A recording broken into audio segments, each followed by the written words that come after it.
I found out my girlfriend was cheating. So I exposed everything and broke up with her publicly on Reddit right before her entire family celebrated her birthday. Plus 2 updates. I made this Reddit account to address you. I won't put your name out there, but I know you regularly read posts like these since you used to bring them up and listen to podcasts with them. I am sure you will know it's about you when reading it. I 29 male caught my girlfriend 31 female cheating on me. This time, I have undeniable proof after she lied to my face about it. We have been friends for 5 years and started dating 3 years ago. I loved this woman with everything I had. I truly thought she felt the same. A few months ago, we hit a rough patch and argued a lot. I really thought we were going to break up. I hit rock bottom. I was severely depressed. One Saturday, we had plans to attend a wedding together. You live a fair distance away, and neither of us had a car, but we didn't mind taking the extra steps to make it work. That morning, I asked what time you would be coming over so we could get ready and head out. I even offered to pay for your Uber. You said, okay.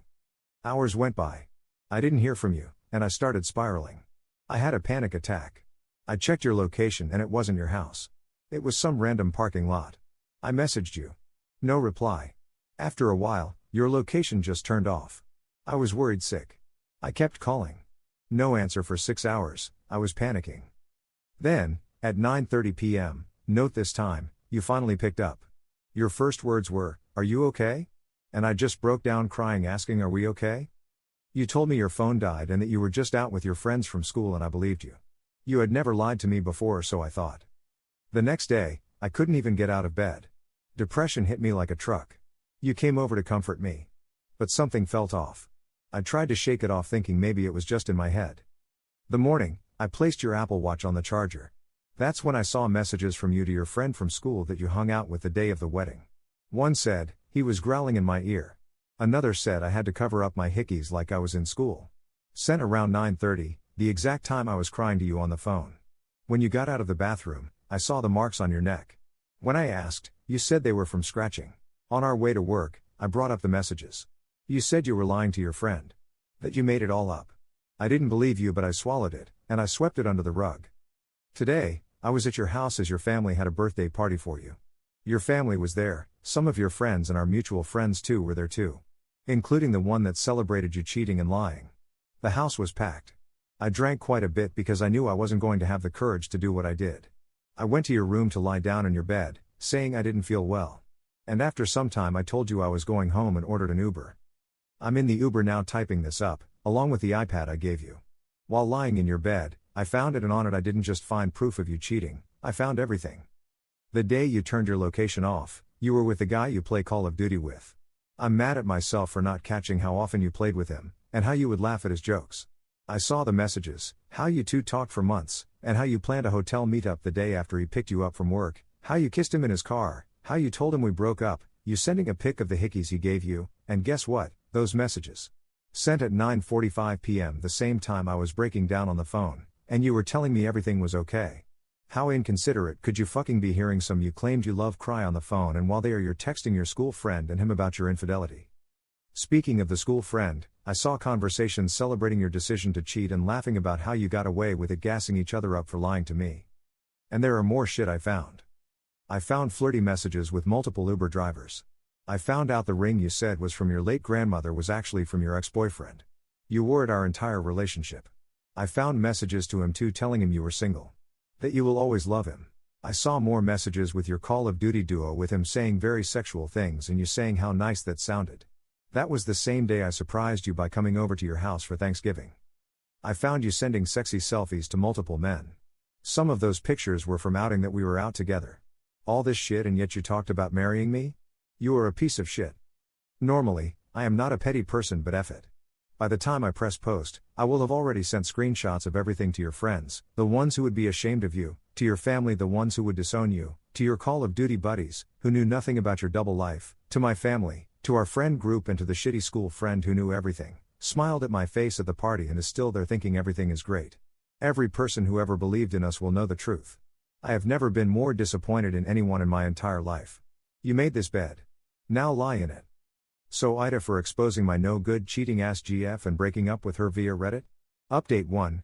Many people requested me to update them on this story. Thank you all for the overwhelming support and kind messages after my last post. If anyone is wondering, yes, I am doing okay. Something just clicked while I was going through those messages. For the first time, I truly realized I am worthy of love and that the first person who needs to give that love to me is me. Out of all the options I had in that moment, the one I chose felt like the smartest. If I had confronted her in private, she could have manipulated the narrative or gaslit me into doubting what I saw. If I had gone downstairs and made a scene, I would have been surrounded by her family and friends, which would have turned into a screaming match where I'm outnumbered. So I removed myself from the situation and let the truth unravel on its own. Just to clear a few things up. We both had our locations shared on iPhone. I wasn't stalking her. The sexy photos weren't nudes. And even still, I didn't send those pictures out, only the text conversations between her and the guys she was messaging. Sending those to people is wrong on another level, and I would never stoop that low. After I left, I took an Uber home, grabbed a few things and went to stay at my friend's place for the night. I felt okay, but I thought that's just the adrenaline. 1 going to crash hard. I have already signed up for therapy, scheduled an STI test, and I'm planning to take boxing and pottery classes just to keep myself active and focused. While I was staying over, one of her Call of Duty friends messaged me. Turns out the guy she slept with has a wife and kid. I'm not sure how that situation is unfolding, but I hope his wife finds out. That friend also told me she has been removed from their squad. Our mutual friend group has shown a lot of support. One of them even removed her as a bridesmaid from their upcoming wedding, and blocked her entirely. I thought everything had finally calmed down until I came back home this morning. I had already blocked her on everything, so there was no way for her to reach me. Instead, she showed up. She drove her parents' car to my house and sat outside until she saw me. As I walked to my door, she came out crying hysterical, a messy mix of sadness and rage. I didn't say a word. Just walked inside and closed the door while she yelled from the other side until she eventually left. Nothing was mentioned about the Reddit post, so I guess she didn't see it. Later that day, her brother called me. He apologized on behalf of the family. He said everything seemed normal after I left until their mom checked her phone. She pulled my ex aside, trying to keep things quiet.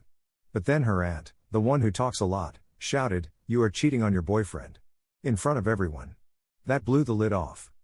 According to him, their family has a history with infidelity, and it caused serious pain in the past. So this incident not only reopened old wounds, but more cheating scandals within the family were exposed that same night. This party was supposed to be a reconciliation moment for relatives who hadn't seen each other in years.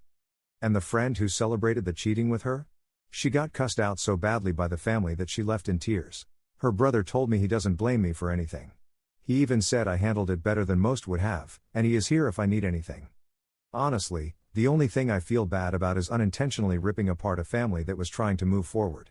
I had no idea all that was going on behind the scenes, and I do feel like an asshole for being the grenade that set it all off. Update 2. Mentally, I've been doing okay. I would be lying if I said this hasn't been hard. It has. Some days are better than others. Part of me still have the urge to unblock her, just to see what she might say, but I haven't and I won't. One quote I saw on Twitter has been helping me stay grounded. It said, "Because no amount of I love you can erase the fact that you looked at my worth, weighed it against your urge, and picked the urge." I made that quote my phone's lock screen. It's a constant reminder not to give in. On the health front, I'm clean so far, thankfully. I'm staying cautious and plan to continue regular checkups just to be safe. I'm also currently looking to move. I don't want to risk her showing up at my place again. Therapy's been going great. Pottery, though, I suck horribly but will still continue to go. I still carry some guilt about what happened with her family. I know I didn't cause the fractures, but I lit the match that exposed all of it. According to one of her friends, she is aware of the post. That same friend messaged me calling me an idiot, claiming this was an invasion of privacy and that I should have talked to her one-on-one instead of going public. I didn't respond. After everything that's happened, I have said my piece. I'm not interested in debating my healing process with people who is enabling her. Right now, I'm focused on moving forward.